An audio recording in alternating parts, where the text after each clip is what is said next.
দেখুন বন্ধুরা, দেখুন ভিডিওটা ভালো করে দেখুন। আসলে আজকে সিঙ্গাপুরের বিরুদ্ধে নামছে বাংলাদেশ এবং বাংলাদেশের বিখ্যাত খেলোয়াড় হামজা চৌধুরী। আসলে দেখুন, আজকে হামজা চৌধুরীকে নিয়ে বাংলাদেশের 16 কোটি মানুষ স্বপ্ন দেখতেছে এবং আমরা আশাবাদী যে সিঙ্গাপুরের সাথে আজকে আমরা বিশালভাবে জয়লাভ করব। আসলে এটা আমরা দেখুন আশা করতেই পারি, কারণ আজকে আমাদের ফুটবল খেলাটা আসলে বাংলাদেশের ক্রিকেট টিমের মতো না। যেমন ক্রিকেট দেখুন, আজকে আমরা কিন্তু বাংলাদেশের ক্রিকেটটা এমনই অবস্থা, আজকে যদি একটা ম্যাচ ভালো খেলে কালকে কিন্তু যে সে ভালো খেলবে এরকম কোনো গ্যারান্টি নেই এবং আমরা এরকম কোনো ভরসাও পাই না।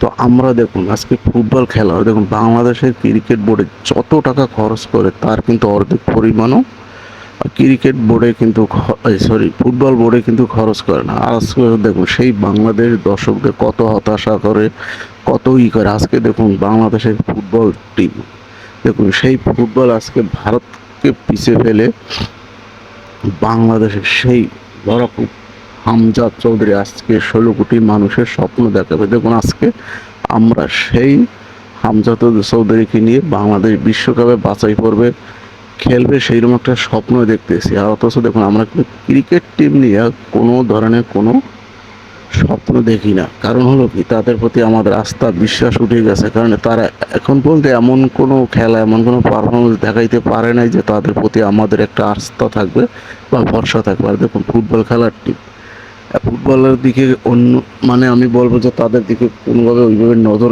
দেওয়া হয়নি, ওইভাবে করা হয়নি। তারপরে দেখুন তারা আজকে কোথায় গিয়েছে।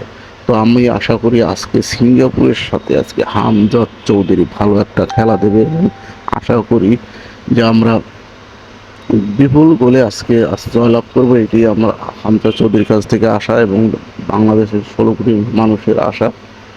তো বন্ধুরা, আজকে সবাই খেলা দেখতে মাঠে যাবেন এবং যেদিন শুনতে পারছি যে হামজা চৌধুরীর গ্রামের বাড়ি থেকে অনেক দর্শক আসছে খেলা দেখার জন্য এবং তারা হামজা চৌধুরীর পক্ষ থেকে ফ্রি টিকিট পাইছে। তো বন্ধুরা, আজকে মাঠে সেই রকম একটি ফাটাফাটি খেলা দেখবো এবং সেই খেলা আমরা বাঙালি সবাই উপভোগ করবো এবং দিন শেষে জয়লাভ করে আমরা আমরা ঘরে ফিরবো। তো বন্ধুরা, ভিডিওটা কেমন হলে